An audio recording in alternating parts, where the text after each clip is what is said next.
ತಿಂಗಳಿಗೊಂದು ಗುಡಿ ಪೂಜಿಸಿ ದಿನವಿಡಿ ಪತಿಯೊಳಗಿರುವಳು ಸತಿಯು.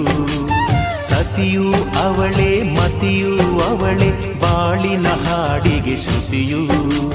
ಪತಿಯ ಏಳಿಗೆ ಸತಿಯ ಕೈಲಿದೆ. ಪತಿಹಿತವೇ ಸುಖ ಮಾಂಗಲ್ಯವೇ ಮುಖಕ್ಕೆನ್ನುವ ಸತಿಯೇ ಉಸಿರಿರು ತನಕ. ಸುಮತಿ ಸುಮತಿ ಶ್ರೀಮತಿ ಆರು ಗುಣಗಳೇ ನಿನಗಾರತಿ. ಮನಕ್ಕೆ ಒಡತಿ ಮನೆಗೆ ಗರತಿ.